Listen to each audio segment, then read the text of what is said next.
عطا کر میرے رب وہ منزل۔ بسم السلام علیکم ورحمۃ اللہ وبرکاتہ۔ ناظرین کرام، میں محمد فاروق رضا، جس کو آپ دینی اسلامی وائس کے پلیٹ فارم سے دیکھتے ہیں سنتے ہیں،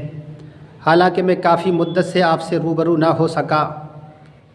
اور کوئی بھی ویڈیو میں کافی مدت سے نہ بنا سکا، چونکہ مصروفیت بہت زیادہ رہتی ہے، جس وجہ سے میں اس کی طرف توجہ نہیں دے سکا۔ حالانکہ ویڈیو نہ بنا کر ہمارے چینل کا کافی نقصان ہوا ہے، لیکن الحمدللہ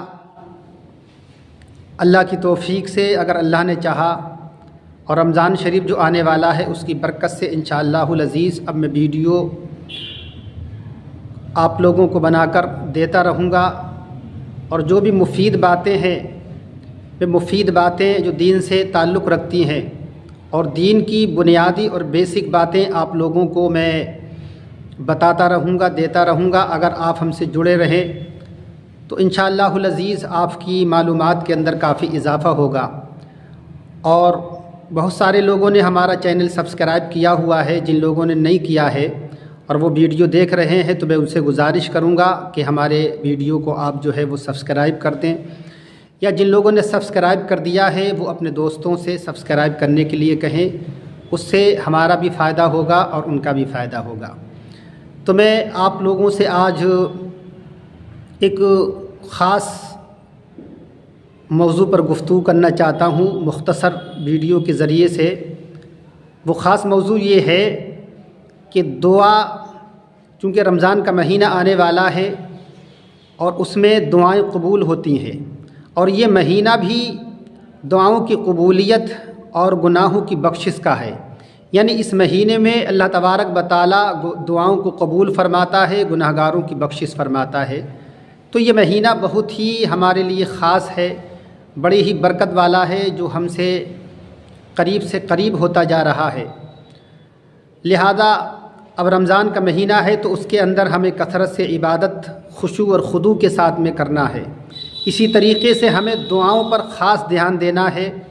جب ہم نماز پڑھتے ہیں تو نماز سے فارغ ہونے کے بعد میں دعا کرنے کا ہمیں حکم دیا گیا ہے۔ بہت سارے لوگ جو ہیں وہ جلدی نماز پڑھ کے اور الٹی سیدھی دعائیں مانگ کر جو ہے مسجد سے نکلنے کی کوشش کرتے ہیں، وہ اپنا ہی نقصان کرتے ہیں۔ تو ایسے لوگوں کے لیے میں ایک دو حدیثیں لے کر آیا ہوں، جن حدیثوں کے اندر دعا کی اہمیت کو اجاگر کیا گیا ہے۔ پہلے اللہ تبارک و تعالیٰ کا فرمان سن لیتے ہیں۔ سورہ مومن کے اندر اللہ تبارک و تعالیٰ ارشاد فرماتا ہے، وَقَالَ رَبُّكُمُ ادْعُونِي أَسْتَجِبْ لَكُمْ، اور تمہارا رب تم سے دعا کے لیے کہتا ہے کہ تم مجھ سے دعا کرو اور میں تمہاری دعا کو قبول فرماؤں گا۔ یعنی اللہ تبارک و تعالیٰ خود فرما رہا ہے کہ تم مجھ سے مانگو، مجھ سے طلب کرو، مجھ سے سوال کرو، میں تمہارے سوال کو سنوں گا، میں تمہاری دعا کو سنوں گا اور تمہاری دعا کو قبول کروں گا، میں تمہاری ضرورتوں کو، تمہاری حاجتوں کو پورا کروں گا۔ معلوم یہ ہوا کہ ہمیں نماز کے بعد میں دعا ضرور کرنا چاہیے اور خشوع اور خضوع کے ساتھ کرنا چاہیے۔ اللہ کی بارگاہ میں رو کر گڑ گڑا کر دعا کرنا چاہیے۔ اگر ہم دعا نہیں کرتے ہیں تو اس کا مطلب یہ ہے کہ رب تبارک و تعالیٰ ہم سے خوش نہیں ہے، ہمیں توفیق نہیں دے رہا ہے۔ حدیث پاک کے اندر اللہ کے حبیب سید عالم صلی اللہ علیہ وسلم ارشاد فرماتے ہیں کہ اللہ تبارک و تعالیٰ جس کی دعا کو قبول کرنا مقصود ہوتا ہے، یعنی اللہ تبارک و تعالیٰ جس کی دعا کو قبول کرنا چاہتا ہے اسی کو دعا کرنے کی توفیق دیتا ہے، اور جس کی دعا کو قبول نہیں کرنا چاہتا ہے اس کو دعا کی توفیق ہی نہیں دیتا ہے۔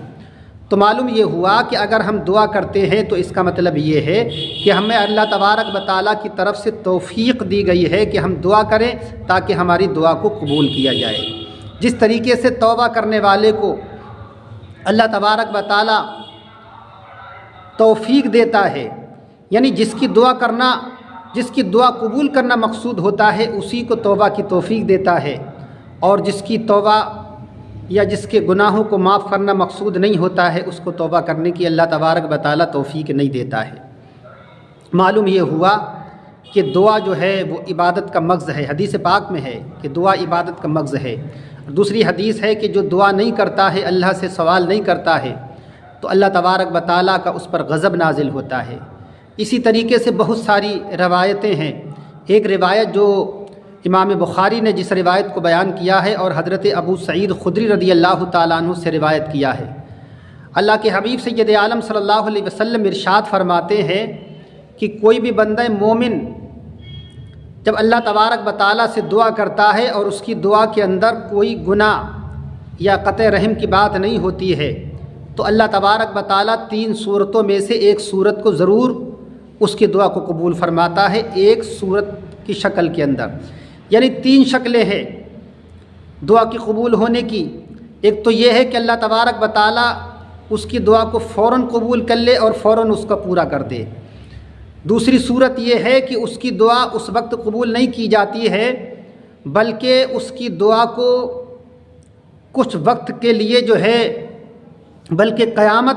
کے اندر اس کو جو ہے اس کا بدلہ دینے کے لیے اس کا ذخیرہ کر لیا جاتا ہے اس کی دعا کا۔ اور تیسری صورت یہ ہے کہ اس دعا کے بدلے اس کی کوئی دوسری مصیبت کو ٹال دیا جاتا ہے، دوسرے اس کے عذاب، جو اس کے اوپر کوئی پریشانی عذاب آنے والا ہوتا ہے، اس عذاب کو اس دعا کی برکت سے جو ہے وہ اس عذاب کو اٹھا لیا جاتا ہے۔ تو 3 صورتیں ہوئیں۔ ایک تو یہ کہ فوراً اس کی دعا کو قبول کر لیا جائے، دوسری صورت یہ ہے کہ اس کی دعا کو آخرت کے لیے ذخیرہ بنا دیا جائے، تیسری صورت یہ کہ اس کے اوپر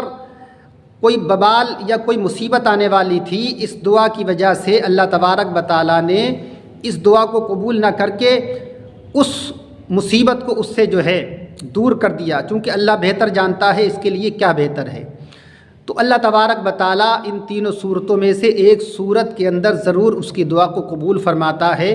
کہ جو اپنی دعا کے اندر کسی گناہ کو شامل نہیں کرتا ہے، یعنی کوئی گناہ والی بات کے لیے جو ہے وہ دعا نہیں کرتا ہے، قطع رحم کے لیے وہ دعا نہیں کرتا ہے،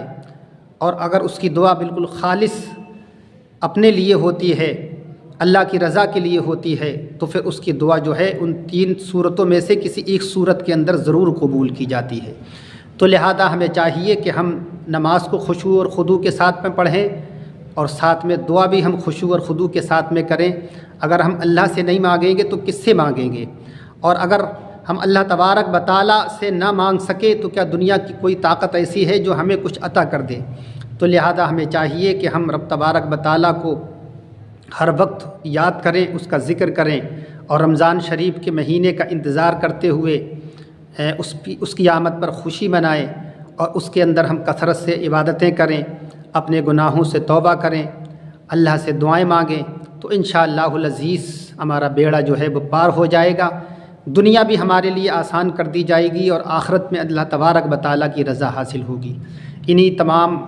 مختصر باتوں کے ساتھ میں اپنی گفتگو کو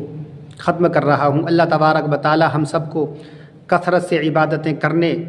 اور دعا کرنے کی ہمیں توفیق عطا فرمائے، ہماری نمازوں کے اندر، ہماری دعاؤں کے اندر خشوع اور خضوع پیدا فرمائے۔ وما علینا الا البلاغ۔ السلام علیکم ورحمۃ اللہ وبرکاتہ۔